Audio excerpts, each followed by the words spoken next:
अस्सलाम वालेकुम my YouTube family, कैसे हैं आप सब। उम्मीद करती हूँ ठीक ठाक होंगे। ज़िंदगी इंसान को वो सब कुछ भी सिखा देती है जो उसने कभी सोचा भी नहीं था कि हम वो करेंगे या वो हम सीखेंगे। तो इसी तरह मेरी ये भी जर्नी है बेकिंग की, जिसमें मुझे एक लफ्ज़ तक नहीं आता था, कुछ भी नहीं आता था, और वो आप अल्हम्दुलिल्लाह इतना हो गया है कि मैं सब कुछ एक डिज़ाइन देख भी लूँ तो मुझे आइडिया हो जाता है कि कैसे ये बनेगा और किस तरीके से इसके ये टेक्निक्स हैं, तो ये मुझे आइडिया हो जाता है। इसी तरह ये केक भी था और इसमें थोड़े से डिफरेंट से ये थे कि इसमें चॉकलेट बॉल्स थे। अगर मैं वो फॉन्डेंट से बनाती तो वो काफ़ी रफ़ सी लुक आती, लेकिन मैंने फिर क्या किया कि इसको मैंने चॉकलेट से ही ये बॉल्स बनाए, जो कि मोल्ड मेरे पास ऑलरेडी पड़ा हुआ था। वाइट चॉकलेट में थोड़ा सा कलर ऐड किया और इसमें कैंडी कलर ऐड होता है। दूसरा आप कोई भी जो लिक्विड कलर है वो आप नहीं डाल सकते, वो ख़राब हो जाती है।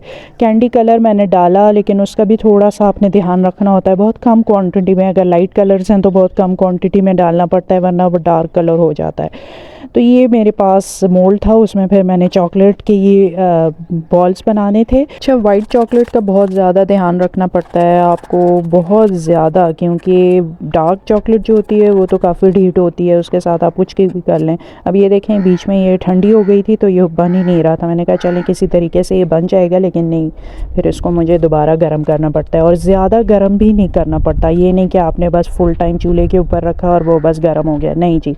इसको आपने डबल बॉयलर पे भी, और उसको भी आपने थोड़ा सा गर्म करके उससे भी हटा देना है, क्योंकि ज़्यादा गर्म होने से भी वो ख़राब हो जाती है।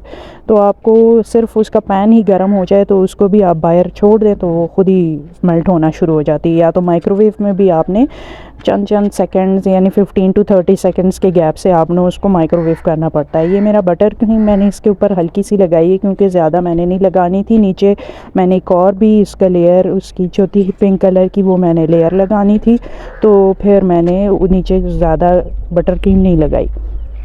तो फिर अब ये देखें, इसको मैंने थोड़ा सा फाइन किया है, और फिर उसके बाद मैंने नीचे पिंक कलर की बटर क्रीम एक लेयर और लगा दी थी। तो ये इस तरह मेरा एक ऑफ वाइट और पिंक कलर का केक था जो रेडी होना था, और उसके ऊपर मैंने जो वाइट चॉकलेट के बॉल्स थे वो लगाने थे।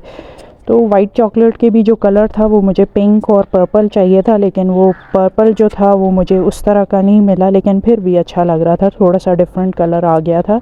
पिंक में ही मैंने थोड़ा सा पर्पल ऐड किया तो वो उस तरह का पर्पल नहीं आ रहा था, लेकिन फिर भी आ गया था तकरीबन। लेकिन ये अब मैंने इसकी देखें, ये चॉकलेट्स जो थे, बॉल्स जो थे, ये मैंने अब इसको निकाल लिया। अब इसको जॉइन करने का तरीका भी यही है कि आप डबल बॉयलर के ऊपर एक कोई भी स्टील का कोई ढक्कन रख लें, और उसके ऊपर या फिर कोई भी देज का आप गर्म कर लें।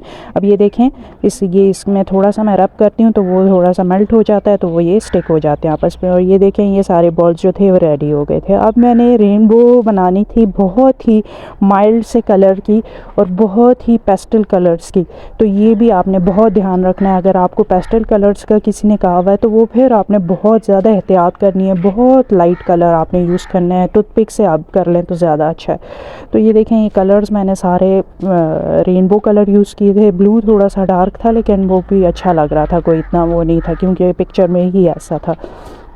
और फिर मुझे डक्स बनानी थी। डक्स असल में इस तरह के कार्टून्स कैरेक्टर जो होते हैं वो तो मैं खैर बनाती भी नहीं हूँ, लेकिन ये जो था, ये इसमें पिक्चर मैं ज़्यादातर पेपर टॉपर्स फिर यूज़ करती हूँ, और पेपर टॉपर्स जो थे वो फिर उस तरह मुझे नहीं अच्छे मिल रहे थे, फिर मजबूरन मुझे इस तरह का बनाना पड़ गया था।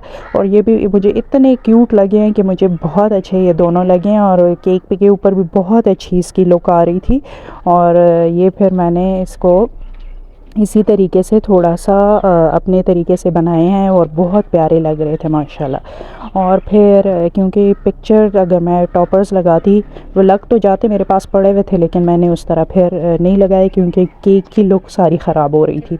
अब ये देखें, ये मैंने इसके साइड पे वो था क्लाउड्स बने हुए थे, वो भी थोड़े से डिफरेंट थे, तो वो फिर मैंने उस तरह बना दिए थे। अब ये देखें इसके ऊपर मैं फ्लावर की स्टिक्स जो थी स्टेम्प्स वो लगा रही थी और फिर ऊपर फ्लावर्स से काफ़ी यूनिक किस्म का। अब ये देखें ये फाइनल लुक है। वीडियो बनाते बनाते मुझे याद आया कि मेरी बैटरी डाउन हो गई है। फिर बाद में मैंने देखा तो वो फिर मैंने बाद में जब केक रेडी हुआ तो फिर मैंने वीडियो बनाई। अब ये देखें मेस भी आप देख लें कि कितना कुछ मेस बन जाता है हमारे स्टूडियो का, और इतना कुछ हमें निकालना पड़ता है और वो वापस अपनी जगह पे साफ़ करके सब कुछ करके तो फिर हमें वापस भी रखना पड़ता है। और क्योंकि मैं अकेली होती हूँ तो ये सब कुछ मुझे खुद ही करना पड़ता है। तो चलें जी, ये देखें फाइनल लुक। होपफुली आपको अच्छा लगा होगा। दुआओं में याद रखिएगा। नेक्स्ट वीडियो में मिलते हैं, तब तक के लिए अल्लाह हाफ़िज़।